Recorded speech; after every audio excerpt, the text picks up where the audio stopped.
New Braunfels, Texas. The gunman who opened fire in a church outside San Antonio, killing at least 26 people, escaped from a mental health facility in 2012 after he was caught sneaking guns onto an Air Force base and attempting to carry out death threats made against military superiors, according to a police report. The report said officers with the El Paso police were dispatched to a bus terminal after Devin P. Kelly's escape from a behavioral facility about 7 miles away in New Mexico. Officers wrote they were told Kelly, who intended to take a bus out of the state, was a danger to himself and others at the time, and noted that he was also facing military criminal charges. This incident occurred the same year that Kelly was court-martialed. He was charged with abusing his wife and her son between April 2011 and April 2012 and then sentenced in November 2012, according to Air Force documents. The El Paso police report was first obtained Tuesday by KPRC, a Houston television station. This revelation came as authorities continued to seek a more complete portrait of Kelly and probed a breakdown in military protocols that failed to flag his domestic violence conviction, which should have prevented him from buying guns. As tiny Sutherland Springs mourns the church attack, more chilling details have emerged of how Kelly, clad entirely in black and wearing a mask with a skull on it, methodically tried to kill as many victims as possible while he stalked the pews of First Baptist Church. Officials say Kelly was inside the church for a lengthy period of time, moving around freely as he gunned down people gathered for Sunday morning services. One woman who was wounded during the carnage described Kelly firing at churchgoers who tried to leave, shooting round after round at those cowering or wounded on the church's floor. David Brown, whose mother, Farida, was shot in her legs, said she described Kelly firing 4 shots into the torso of a woman on her left. With every shot, she was crying, Brown said of the woman. She was just staring at my mom while she tried to comfort her. As he fired rounds into the woman, Farida Brown held her hand, telling her she was heading to heaven. When the massacre was over, more than 24 people were fatally wounded and 20 others were injured, half of them critically. Officials said the 26 people killed included the unborn child of one of the victims at the church. Authorities said they were still reconstructing what happened inside the church, and are unable to say how long the gunman fired or how many shots were fired. But they said he had ample time to fire at churchgoers. I can tell you when the first call came in. The Wilson County Sheriff's Office arrived within 4 minutes, Freeman Martin, a regional director with the Texas Department of Public Safety, said at a briefing Tuesday. I can tell you 4 minutes is a long time during an active shooter situation. When the gunfire ended, nearly everyone inside had been injured or killed, Martin said. Kelly was shot twice by a local man who heard what was happening and responded to the church with his own rifle. The gunman fled and ultimately shot himself in the head, officials said. What triggered the latest rampage to cut down Americans in a public space remains unclear. Texas officials have only said that unlike some other massacres at houses of worship, neither religious nor racial animus was the motivation.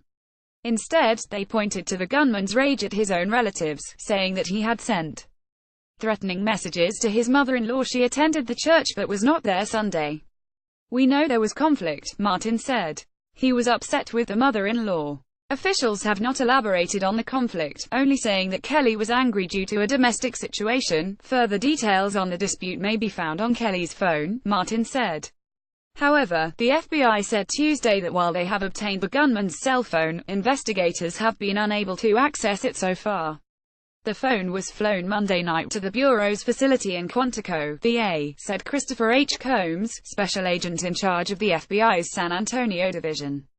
Federal authorities have been critical of the encryption they say has kept them off devices crucial to investigations. In the most high-profile case, the FBI and Apple engaged in a lengthy public dispute over an iPhone used by one of the attackers in San Bernardino, Calif. The Bureau eventually said an outside group helped them unlock the device without the tech giant's help. In Texas, the FBI pledged that it would eventually unlock Kelly's phone as well. We will get into that phone, Combs said at the briefing Tuesday. The shooting in a place where gun culture is deeply rooted has prompted sharply different responses.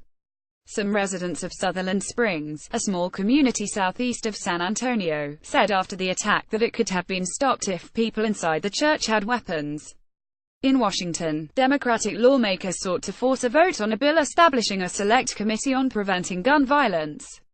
speaking in Seoul. Meanwhile, President Trump asserted that tougher gun laws would not have stopped the mass shooting, saying that hundreds more might have died had another man not been able to neutralize the attacker with a gun of his own.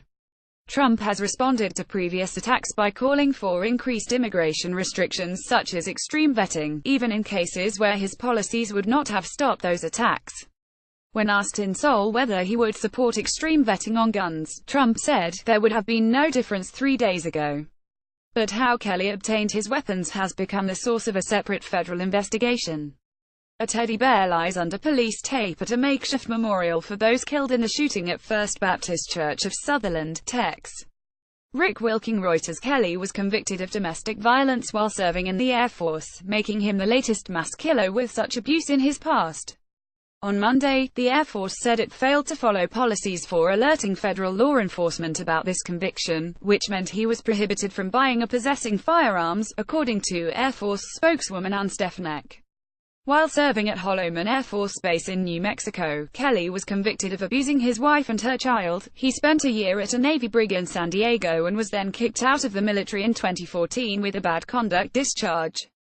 Court-martial documents made public Monday evening state that Kelly kicked, choked and struck his wife in 2011 and 2012. He also struck her young child on the head and body with a force likely to produce death or grievous bodily harm, according to the documents. This information was not in the National Criminal Information Center database, which meant that despite a law meant to keep Kelly from obtaining firearms, his gun purchases were apparently able to proceed. He had purchased 4 guns since 2014, 1 in each year, according to federal officials. 2 of those guns were purchased from a retailer, Academy Sports, after he passed federal background checks in 2016 and 2017. Kelly also passed a background check needed for a job as a security guard at a water park over the summer. The Air Force has launched a review of his case to determine how it handled his criminal records and whether records in other cases have been reported correctly, Stefanik said. Police and court records across 3 states paint the picture of a young man with a sometimes violent private life. Dave Ivey, who identified himself as Kelly's uncle, apologized to the shooting victims in an interview with NBC News. "I never in a million years could have believed Devon could be capable of this kind of thing," Ivey said. "My family will suffer because of his coward actions." In Sutherland Springs, which is swarmed with TV satellite trucks and reporters from around the world, people are still grappling with the scale of the attack, which tore a hole through the community. It's a small town, so everyone knew of the victims, even if they didn't know them personally. Lorenzo Flores and Terry Smith had just pulled up to pump number 3 at the Valero gas station when they saw a man in black carrying a rifle outside the church. Then they heard the gunfire. A young man covered in blood escaped the church, sprinted across a field of grass and collapsed inside the convenience store between 2 aisles, gasping about a shooter killing everyone in the church.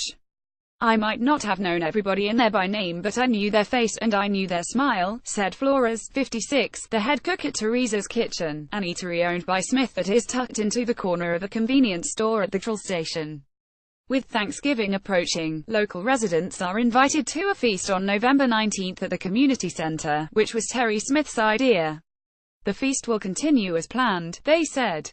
"We're still going to put that dinner on and I think that's going to make us a little stronger," Flores said.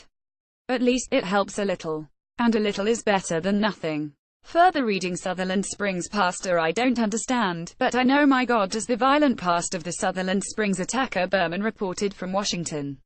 Joel Achenbach in Sutherland Springs, Bob Moore in Alamogordo, NM Eli Rosenberg in New Braunfels, Tex, and Brian Murphy, Samantha Schmidt, Wesley Lowry, Sandhya Somashekar, Alex Horton, Derek Hawkins, Julie Tate, Scott Wilson and Travis Andrews in Washington contributed to this report, which will be updated throughout the day.